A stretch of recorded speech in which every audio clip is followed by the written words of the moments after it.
show him the first part of that song, which is good. I will, hang on. Let's get this. Hey, welcome to May We Recommend, a show where we talk about movies, music, and more. Joining me as always, Sean. Hey, how you doing today, Sean? I'm doing pretty good. And Otis, how are you, man? Woo-wee, I'm whooped. Hey, whoops. Oh, no. I am whooped. That is not where we usually start with this. Yeah, I've just been pushing, guys. No, really? Yep. Just hustling? Just hustling, guys. Just You're on that just grind hustling. set. Excuse me. Rise and grind. I get it. Yeah. Get out there and make the coin. Yeah. He's doing pretty Oh, good. I wanna thought push the Rise board. and Grind was all about making coffee. No, man. It is a It's coffee pun. It's like the grind mindset. Yeah, It's okay. an Grind alpha set. bro. Yeah, if you will. You guys are dumb. All right. Well, that's out I of the mean, way. what we said is dumb, but it's actually I'm a gonna get us weird back on track. subculture. I'm going to get us back on track. Yeah, right.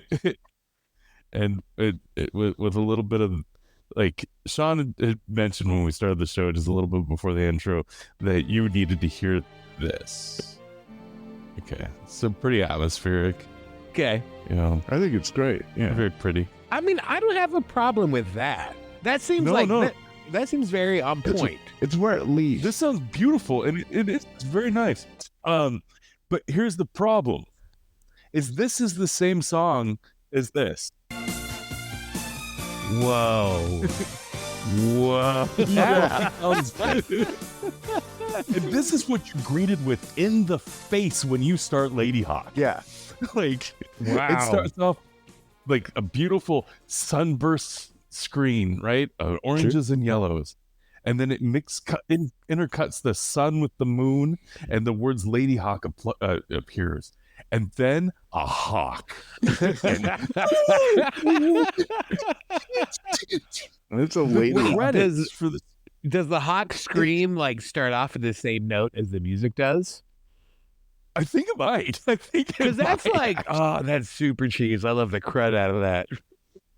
Oh, if this episode could just be the intro, like, there's so much about this movie you've forgotten. I guarantee you, because I talked with my wife about this, and I was like, I just watched Ladyhawke. She's like, I love that show. I was like, I did too. Oh, see, I was worried that it wouldn't hold up. No, it holds up. It holds up. But this Okay. soundtrack, it is something else. Okay, it's its own movie. Okay, this is the tavern fight, right? Okay. I mean, that sounds tavern fighty-ish. Yep, that's pretty cool, right?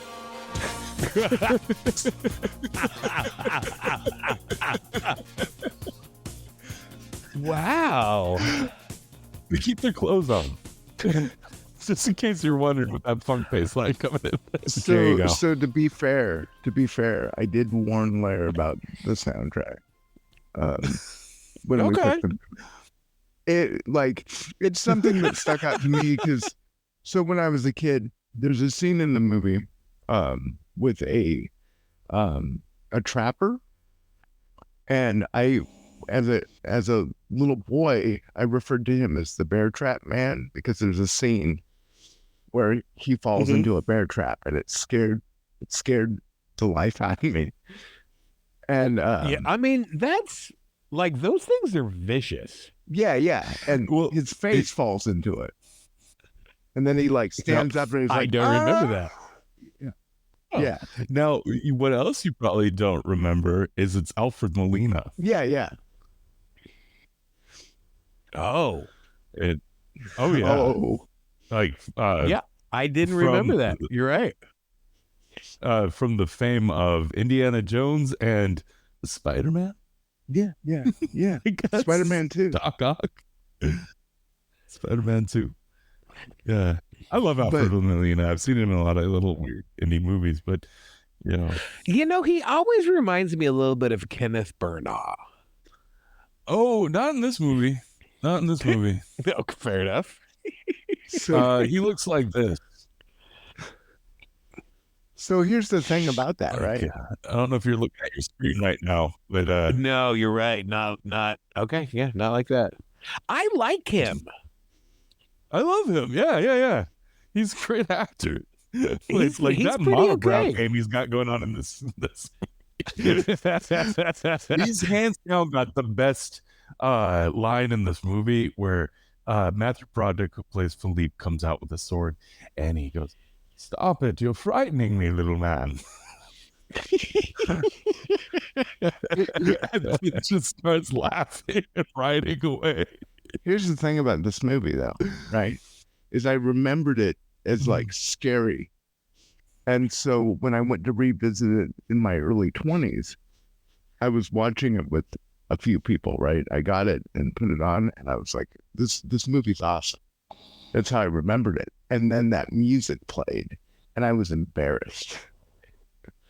I was embarrassed sitting there with people. Like, were you watching it with someone? Yeah, with two other people. One was like a group of someone's, right? Yeah, a friend and a now ex-wife, and I think I know why she left. And you were like, "Oh man, this movie was so scary. It traumatized me as a child." Yeah. And they're like, "Let me put it on for was you." it the music?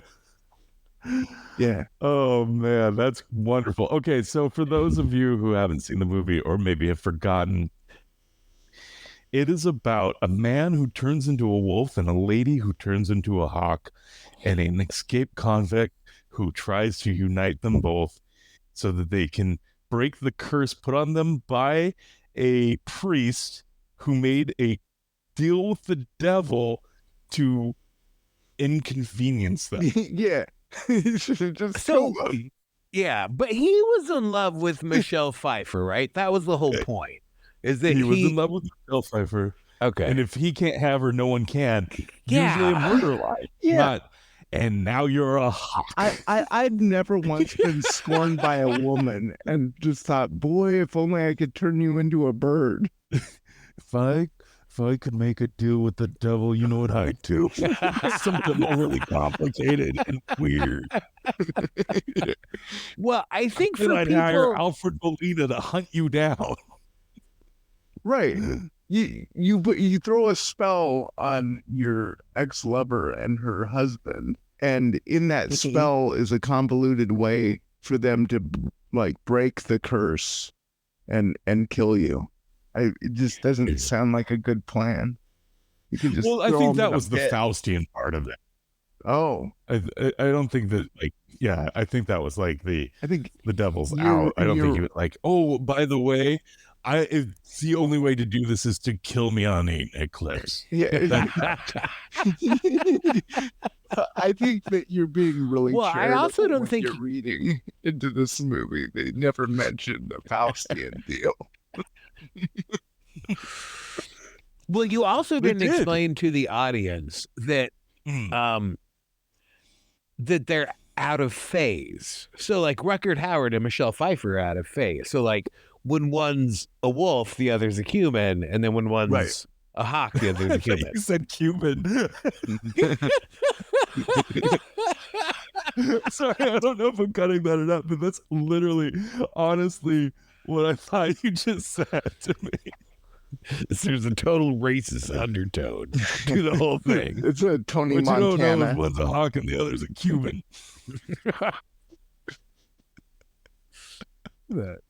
Yeah, no. See, that's I mean, that's the curse. Is like they never gonna be together. Right. That's right. One turns into a hawk, one turns into a wolf, one during the day, one during the night. Right. They're always in each other's presence, but they can never touch as humans. Right. And then Now, but can they do other stuff like interspecies? No. Well, that wasn't the. I don't think that one way wouldn't work. I think that's why he made them incompatible. I mean, I don't know. Like the idea that I Matthew guess Broderick walks in on Rutger Hauer. Guys, please. Oh, I no, didn't say any curse words. I I need just brought up a point. I need a palate cleanser. There you go.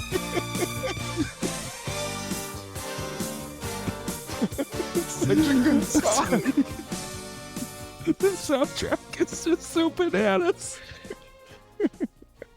Like, every song is misleading because it starts off atmospheric and in period appropriate, like kind of Renaissance-y. You're like, sure. You're in the woods. Now, when did this movie come out? I forget 85. the year it was released. 85. 85. Huh. April of 85. A great release time. Yeah. Did it do well? Did it do well in the movies? Like, did it make money? Did you look into that at all? I can't remember the budget. I think it made something like 20 million. Okay. Yeah, it actually made, the budget was 20 million and its box office was 18. Ooh. So it wow. lost 2 million. It lost 2 million plus whatever they put into marketing, which they never tell you that in the budget, which is always like an extra like few million on top. No, I'm sure. So yeah, this was not a beloved film when it came out. It was actually critically panned. Whoa. You know, but did And it still it is. turn It into actually a... sits at it. Oh, sorry. Go on. Oh, no, it's such a cult classic now, though. It's true. It sits at a 67% on Rotten Tomatoes with a critic rating. Huh.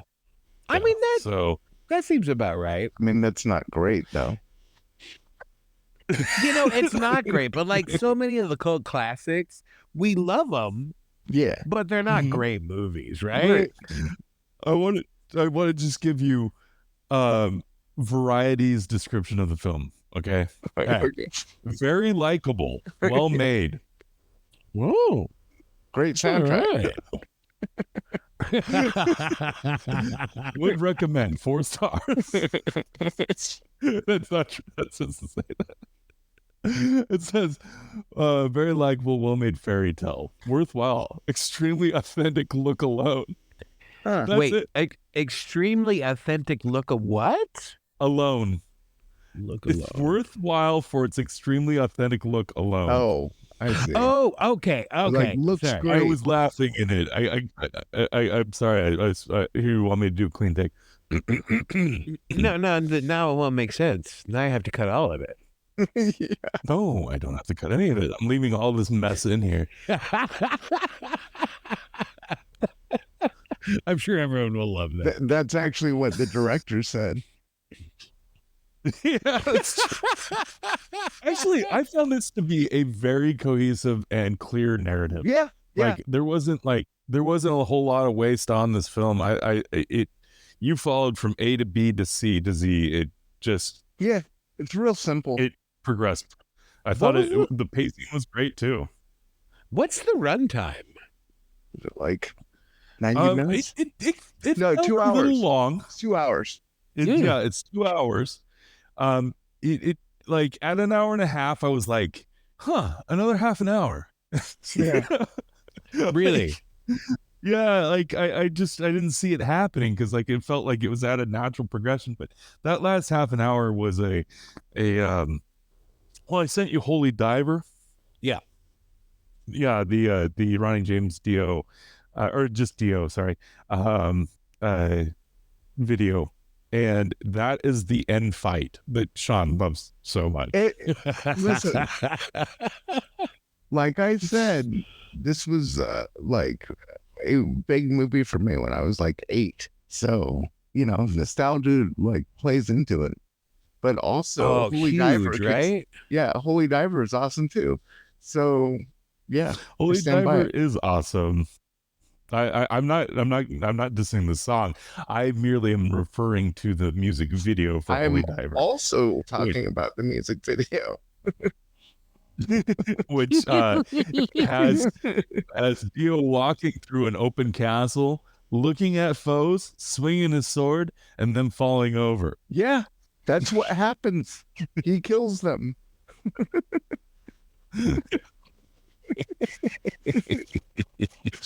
I don't see a problem. Okay, one of my favorite things. I know we're skipping to the movie a little bit early, a little premature, but when he comes into the castle and he's like, "Hey, once your boss, I can be your boss again. Just let me through." And the guy's like, "I have my orders," and he goes to draw his sword, and Rutger Hauer just slaps him in the face, and the guy drops his sword. I'm like, Yeah. okay, that's pretty. Yeah. Well, okay. He just rides. There's a great scene one of the things I like in the final confrontation is you see like a POV shot through Howard's helmet, and it's just kind of a cool little, like, you see how blind he would be, like, wearing that helmet. But there's a scene where, like, he takes on several, like, low-level henchmen as he's, like, walking towards the priest, and he has a fight with, like, the captain of the guard.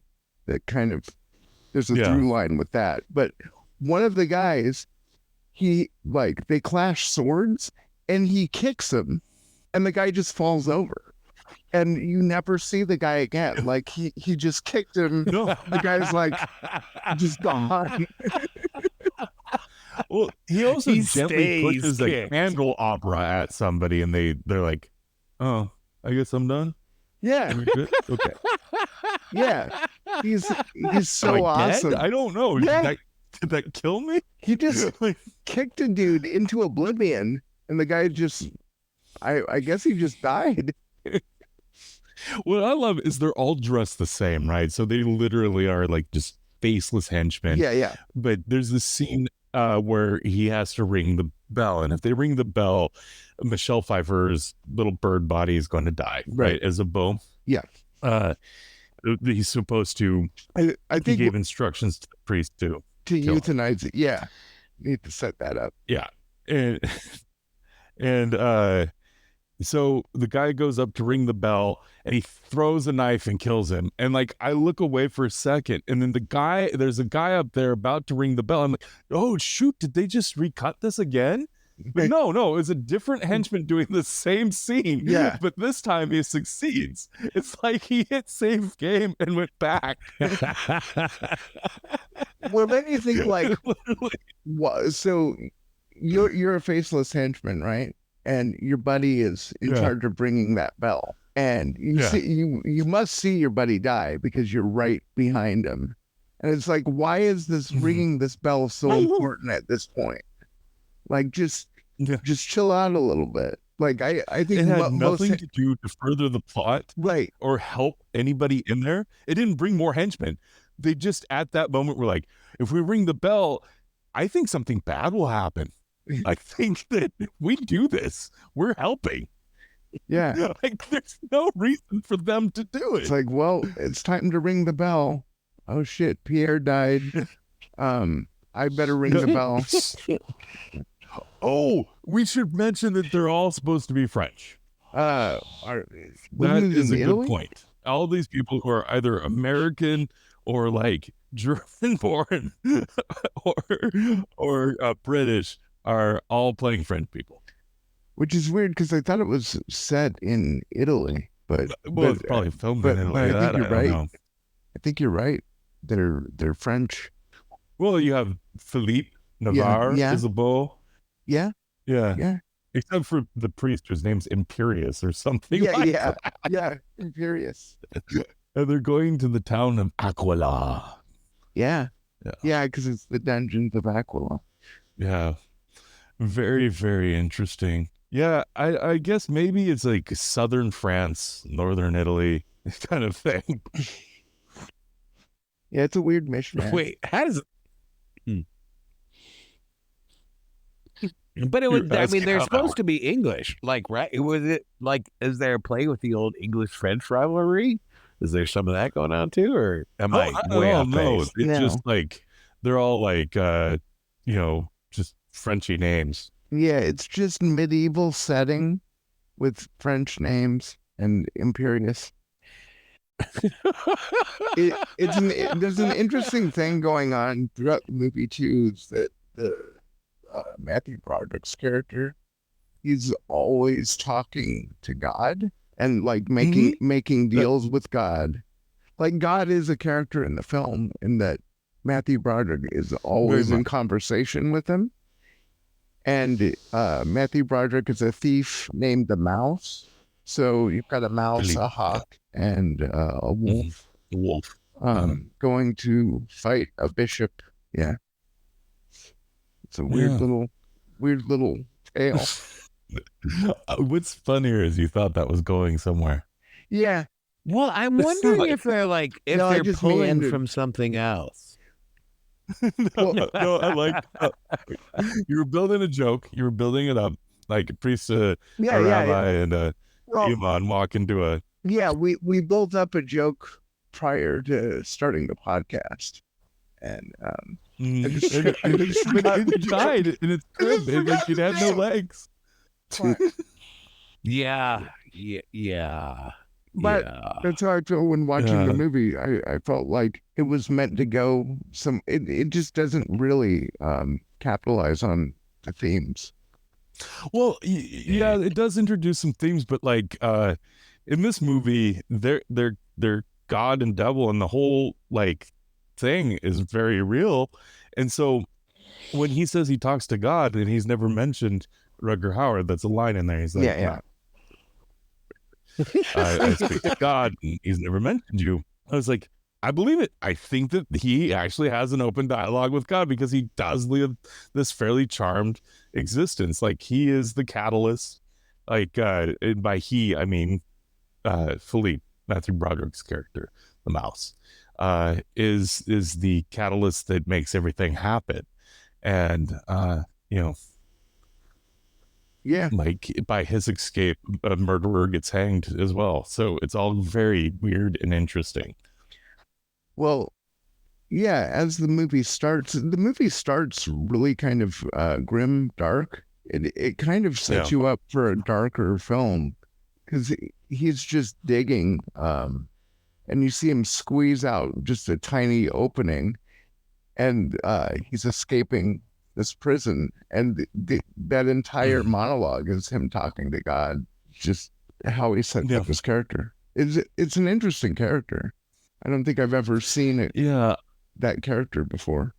It is an interesting character, and like the other thing is like he is so young. Yeah, like so young in this movie. Like 16. Like was he 16 when he shot this? He looks like it. It looks like he went from Ferris Bueller's Day Off to Ferris Bueller in the Dungeon of Aquila.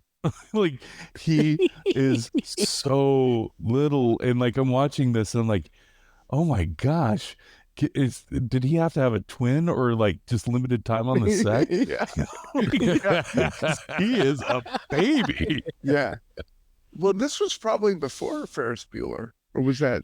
Yeah, I'm thinking it probably was. Yeah, I think it is. Well, I mean, Michelle Pfeiffer was pretty darn young too. Yeah, no, she was. She looked young too, but like, there's a scene where they're together, and one looks like a baby, and the other one looks like a woman. And so, and I'll let you decide which is which. There you go. He was born in 1962, so he wasn't that young. He just looks really young. Oh. Some people just do that. Like Ralph Macchio. He's in his mid-20s. Yeah, Ralph Macchio he looked 15 for the longest time. I mean, I'm assuming you guys have watched Cobra Kai, right? I haven't. No, I haven't. Yeah. Tell us about it, Otis. Tell us about Cobra Kai. Okay, so Ladyhawke is one of those movies that I actually reference a fair amount, but I haven't seen in an age. And it's kind of like an inside joke for people of our age group. What's your reference? Well, it's not a joke though. Like people our age genuinely revere that movie. Like they love it. I loved it. I love it still, actually. I think it held up really well. I think it does hold up well. But the soundtrack's well, no, like shocking. Because oftentimes when I see couples who come into the bar. And like, and I'll see one member of the couple at a time. I'll do the lady. Oh, you guys Ladyhawke in this one? Like, I'll do that reference a fair amount. Wow. I don't. That's a I've few never thing, heard I that. think. Really? And Ladyhawking In is fact, definitely a thing. You're the only person I've ever heard of referencing Ladyhawke.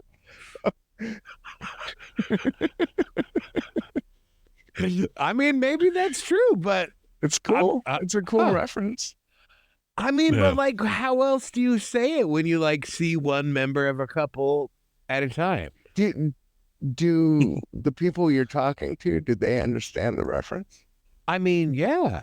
That's I mean, cool. if they're Well, in one my is a age wolf group. at the time. Yeah. Just a woman and her dog walks into Otis's bar. Yeah. Oh, you guys are Ladyhawking it? Yeah. There's one for you, and he gives the dog a bowl. And he's like, one for your husband. Yeah. I assume the dog likes an old fashioned. Yeah. I like it only if the next day, the morning, the husband apparently is a day drinker with a bird. Yeah.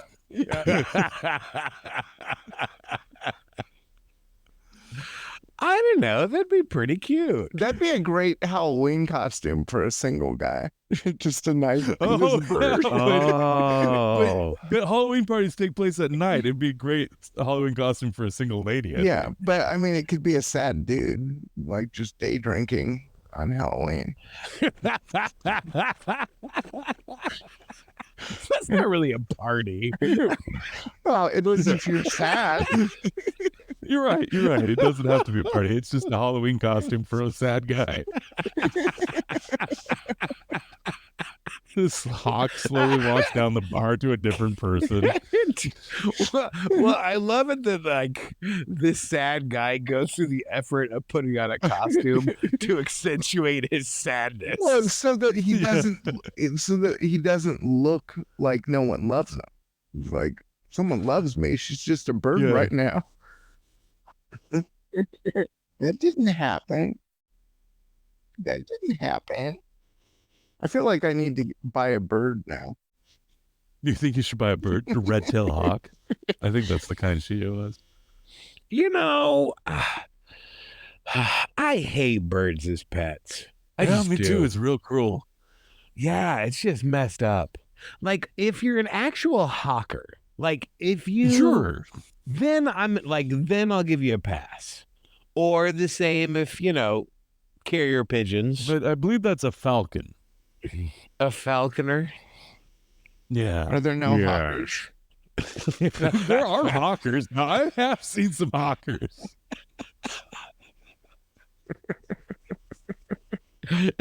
That's right. Ours has the Why best does that laugh. tickle you so much, Otis? It's just really funny to me. I mean, yeah, me too. I kind of wanted you to say honkers though. Like I felt like that's where the spirit of it was going. Man, have I seen some honkers? Okay, mine was going towards Yeats, the Second Coming poem. Oh, well, I went totally blue. Sorry. Yeah. No, I was thinking, the falcon cannot hear the falconer. I thought that's totally where you were going. Oh I was no, like, yeah. no, I wasn't showing any class at all. You're like, None turning whatsoever. and turning in the widening gyre. I was like, oh yeah, let's bring us down with some Yeats. But no, it's about honkers. It's All right. always about honkers. It's always about honkers. It's always about honkers. Even- And I feel like even Yeats Yeats. knew that too. Yeah, I was just gonna say, even Yeats. Actually, let me look up the poem real quick. Okay. Okay, I think that He's gonna be reading and go, oh yeah, it's about honkers.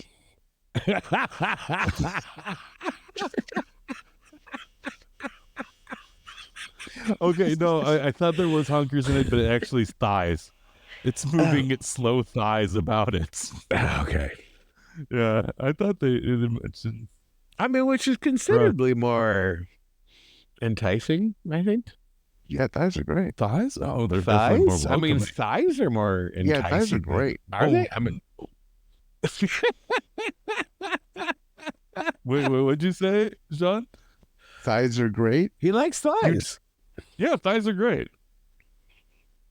Yeah. I mean, Wait, what now I are we said. talking about chicken or are we talking about I don't no, discriminate. nobody likes chicken Well, thighs. in the Like, spirit- unless Oh, they're cut up. In the spirit I of love Ladyhawke, chicken I think we thighs. should be talking about chicken thighs.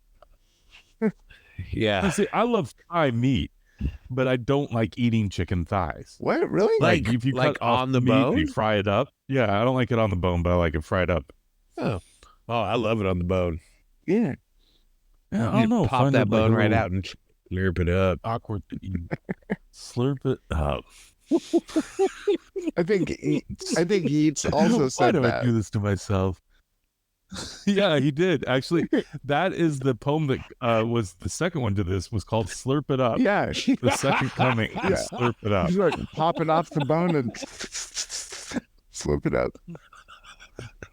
That's how it ended. Yeah.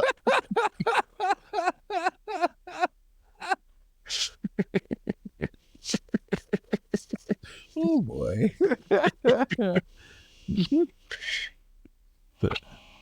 Okay, we done with that. We're good.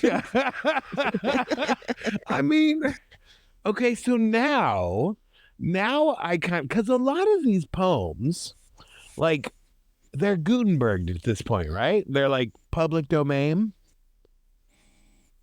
Right? Oh, I would think so. I would think so yeah, too. I think so. I think they're like 120 years old. Yeah, I think so. I mean, I feel like it. So, like, would it benefit Yeats if somebody actually went through, like, remember when they started doing like Sense and Sensibility with zombies? Like, Yeah. they started doing the Oh, Austin sure. stuff, right? And like, Yeats with honkers. yes,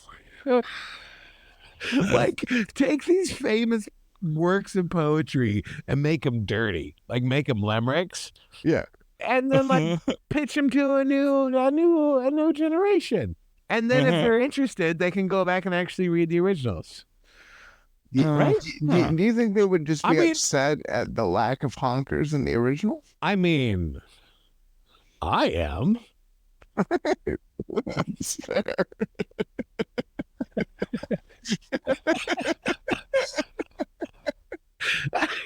What are you talking It's about? great. You can't cut Otis laughing. People love that. Okay, so I'm leaving that in. But Just edit him laughing at my jokes.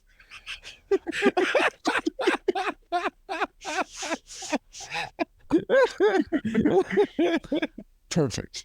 Perfect. I'm gonna leave that. I can leave that. Yeah. So the thing is, I think that this is an original movie. I don't think it's based on anything. I think you're right. I think it says it's based on a legend, but it's not. There's no legend about a man who turns into a wolf, a lady turns into a hawk. Yeah, okay. No, but I feel like there's got to be some sort of Grecian tale where, like, two lovers Are cursed. Yeah. could never.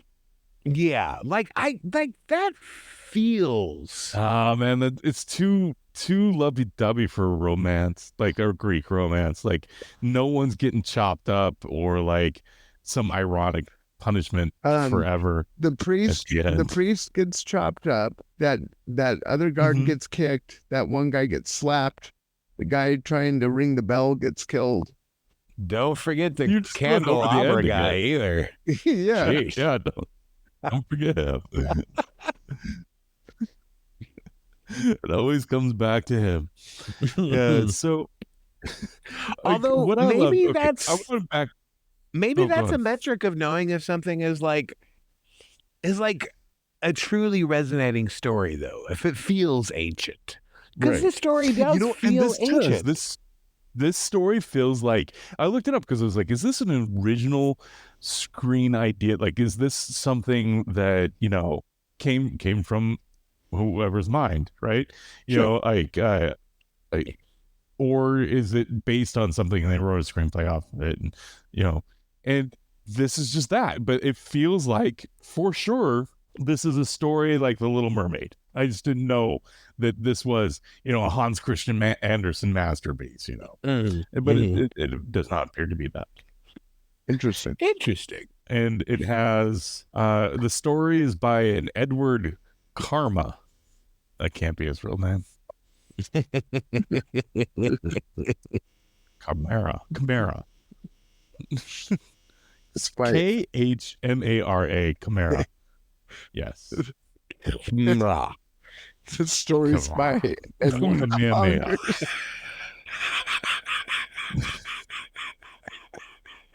He's Russian. It's okay. You can make fun of him. Oh, he did Enemy Mine? Oh, I love that movie. That feels it's so right. bad. It's so bad. He did Enemy Mine and Ladyhawke. I mean, it feels that way. But they have that kind of same energy. Yeah. 1985, both of them. Huh. So he had a banging year. Yeah. Yeah, well. and then Two flops. that was kind of it for him. Then he made 2 flops. It was not a begging year because Enemy Mine cost almost $30 million to make. It made $12 million in the box office, but we're not talking about that one. Yeah, that was probably his first year. Yeah, no wonder he went on to do Dragon, a Bruce Lee story. Oh, that one came out not that long ago, right? That No, came out it in like came out in the 90s. Yeah, like 95. So, yeah, you're right. If 30 years is not that long ago. 31 years. No, there was another Bruce Lee retelling like 10 years ago. Like no more than 10 years ago, right? Yeah. I don't know. Well, I don't know. he was in Once Upon a Time in Hollywood, but I don't remember was he? another Bruce Lee story. Yeah, he was. Well, he wasn't. I mean, he was portrayed in it for like 5 minutes. Yeah. Okay. I still haven't seen that one. That's kind of a loser. Yeah, there's a big controversy about that. Oh, is there really? Yeah. That it was besmirching. Yeah, because there's like a couple sides to that story, and Tarantino has been called out for telling like a very uncharitable, giving a very uncharitable take on that conflict between Brad Pitt's character and Bruce Lee. Wait, that's based on something? Yeah, that was a real encounter between Bruce Lee and the stunt man who Brad Pitt is playing in Once Upon a Time in Hollywood. Yeah. And they had like a run-in, and one side says that like it happened very differently, and that Tarantino like obviously had something against Bruce Lee. Yeah. So I don't know. I don't know enough about it. I just know that it's like, apparently it does say here. I just Googled it while you're talking that it's a controversial fight scene. Now, who is the controversy amongst? it's Like, amongst What nerd knows this other than you? No offense. well, there's a lot of people. Let me rephrase that. What cinephile Okay, Carter. is out there being like, oh, they have besmirched the master. Well, Oh my goodness, Bruce Lee. Well, They should not have taken the other so side in this fight. there's quite a few cinephiles that take issue with it, but also Bruce Lee's family, like his daughter, and I mean, he's got living family, and there's people who were there who say that that's not how it went down. It's interesting, but yeah, Tarantino took like a bunch of flack for it. Yeah, So weird. it's a big Be deal. like water. That's what I would have told them. Be like water. Oh man, just throwing it at him, huh? Yeah. So I think the next movie we're going to do is Legend. I think that's a great idea. Also, an interesting soundtrack. Yeah, it's better than Yeah.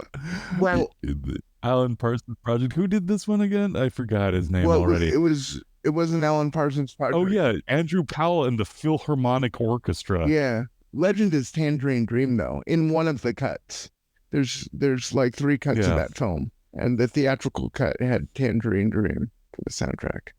You know what it didn't have though? Huh. It didn't have the main title theme from this film. It's true. That would be an interesting project, is to take a bunch of movies and just cut in Ladyhawke soundtrack. Opposite direction. You just said that you wanted them to take modern movies and cut in the Ladyhawke soundtrack. Any movie. Yeah. She thought that we should redo the soundtrack and it would make it a better movie. I think that you're right. We take and put this into all movies. Okay. So for the sake of argument, I have to agree. I think that the soundtrack is probably where this movie gets most of the tonal whiplash, where it just doesn't quite work. But I think that this soundtrack is special and should be can you imagine Aliens with this soundtrack? Fantastic. Oh yeah, again, so you know that iconic scene where Ripley's up against the wall and the alien's mouth is opening, and the little alien mouth comes out, and then it goes.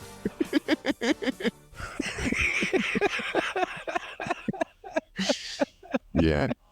No, I agree. What you guys can't see is every time that comes on, I'm dancing. I'm doing a little dance over here.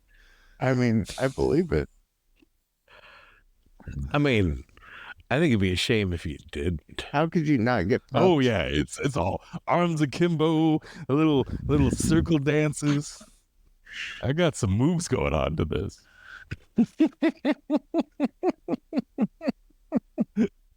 Nice. I do think it's funny that I did warn you about the soundtrack. So I generally enjoy this movie. I really like this film. I watched it and I thought, despite the soundtrack, it is a genuinely interesting show that if it were to come out today, I would have liked it just as much. If it were to come out today with the soundtrack, I might even liked it more.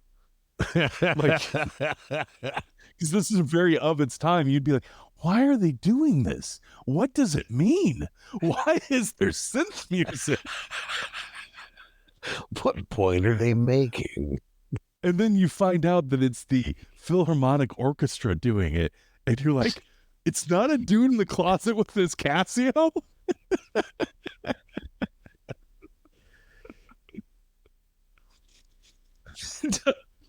He's like, hey, Richard Donner. He's like, yeah, man, what you got? I got this. He's like, yeah, that's exactly what my epic medieval tale needs. They were like, this is the sound of us losing the studio millions of dollars. To walk out of that first airing of Ladyhawke, and it's just, they turn to each other, high five, and right off into the sunset. Yeah. So I want that stinger. I want that to be a real life thing where if I'm talking to my boss and I just need an escape, I can just hit this button and that would be easy enough to set up, right? Just like a little Raspberry Pi, a little speaker. Just push a little button. I don't think I need that. I think I can just put it on my phone and let's play. Yeah, but you got to be able to touch it. Oh, on your Apple Watch. Just press something on your watch. Yep, perfect.